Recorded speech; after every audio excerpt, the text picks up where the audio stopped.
400 years ago, people traveled to America from Britain looking for gold, silver, and a waterway to Asia. We're going to America! We're going to America! I can't wait to go to America to get gold, silver, and find a waterway to Asia.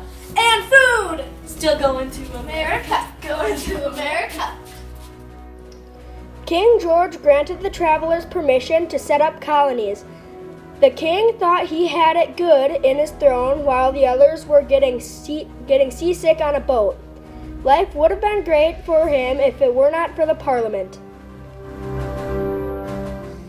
Life is great here in the kingdom, sitting back while everybody does the work for me, sending people off to America to set up colonies. It's great. But want to know what make my life better? No Parliament. It standing up for other people's rights. Bah! The colonists realized they needed a government to take care of everyday problems because the king was across the ocean.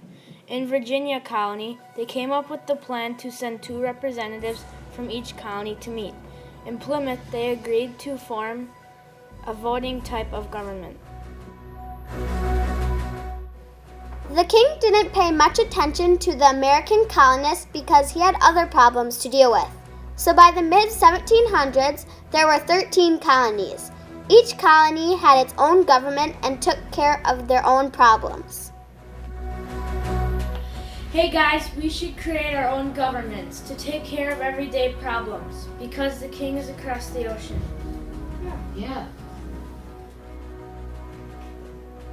When times got tough in Britain, the king ordered the colonists to sell their cotton, lead, coffee, and timber to him at cheap prices. Next, the king had his men build useful items out of the materials. Finally, the king ordered the colonists to buy these items from him at very high prices. Phew! It took almost a whole week just to find all this cotton. Can't believe the king wanted me to harvest it all. I had to find coffee, wood, And that took forever mining lead. Thanks for the cotton, the coffee beans, and wood, and the lead. Here's one for you, you, and you. For working this hard, all we get is this? Servants, what have you made out of the materials we collected from the colonists? well, we made a lead sword, a cotton shirt, A wooden bowl. a cup of coffee, a chocolate cup of coffee. Would you like this, sir? Okay. Are you proud of what we made? Yes. Now we will sell them back to the colonists for lots of money and get rich. Good idea, sir. Meanwhile, Britain had just fought 2 expensive wars. So King George III passed the Stamp Act to raise money. This forced colonists to put an expensive stamp on legal documents like almanacs, calendars, newspapers, and letters. Just because King George lost all his money shouldn't mean we have to spend our hard-earned money with using this tax stamp. Yeah, I even had to pay tax on my newspapers. Yeah, and I have to do that with my calendar. And I have to do it on my almanac. The colonists were angry that they were being taxed like this, and they decided to boycott British goods. Down with the Stamp Act. Yeah! More British goods. Yeah! No more tax stamp. Yeah! No More British goods.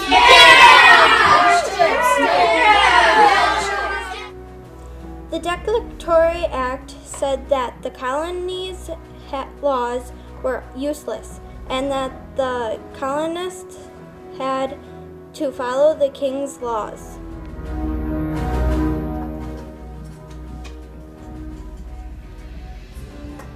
I'm going to pass the Declaration Declaratory Act on the American colonists because I think their laws are useless, but my laws are fine. The Townshend Revenue Act is an act to tax paint, glass, paper, lead, and tea, things the colonists couldn't make themselves. I can't believe the king passed the Townshend Revenue Act. Yeah, they're taxing us on stuff that we can't even make ourselves. How rude! Like What? this glass. And tea, and my paper. And paint. This act also allowed British government workers to search and arrest colonists that didn't pay their taxes. Okay, let's prepare dinner for the family now.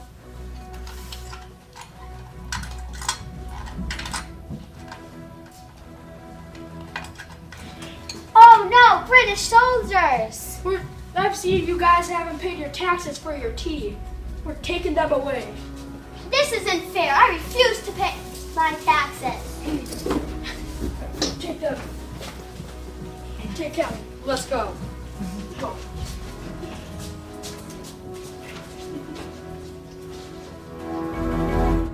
The Quartering Act was when certain colonists had to let British soldiers into the colonists' homes. The colonists also had to feed the soldiers whenever they wanted to eat, and also had to let them sleep in their beds.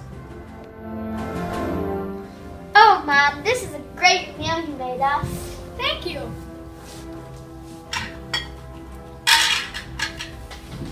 We're British soldiers and we're hungry. Yeah, give us some stuff to eat.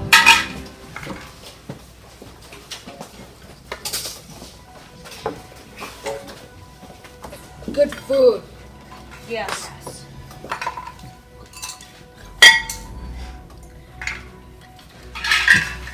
Now give us a place to sleep.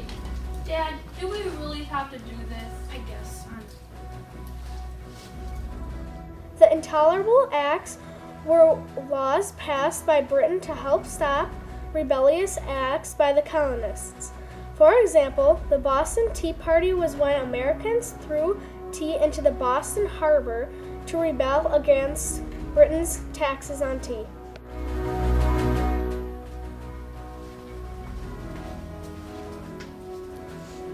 I know how to get back on King George. Let's throw all his tea overboard from England. Yeah, then we don't have to pay tax on it.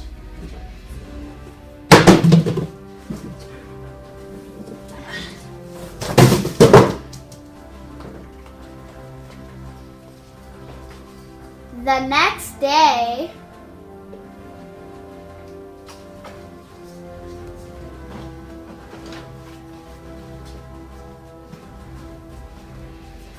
Can you believe we got away with that?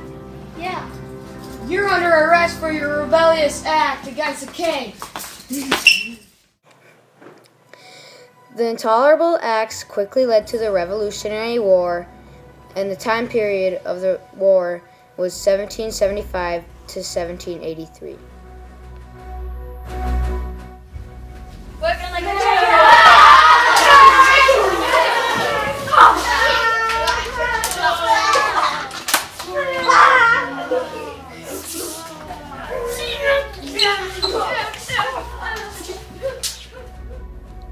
The colonists finally had enough, so they decided to sit down and write the Declaration of Independence. The first part of the Declaration of Independence is the preamble. In this part, they say that they want to break ties with Britain. The second part is the beliefs. They believe that all men had equal rights. The next part is the complaints. These are reasons why they want to break ties with Britain. For example, King George cut off trade with the rest of the world. Next are the attempts to fix the problems. They said they tried to talk with King George, and the last part is where they declared independence. In this part, they try to say they are no longer tied to Britain any longer.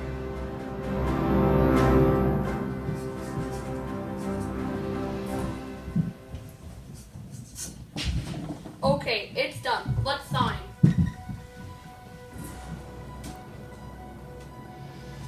I like how you added the preamble.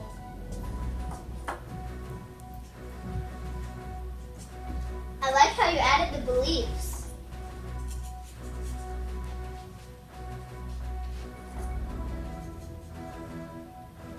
I like how you did the complaints. I like how you added how we tried to fix things. I like how you declared independence. And the Declaration of Independence is done.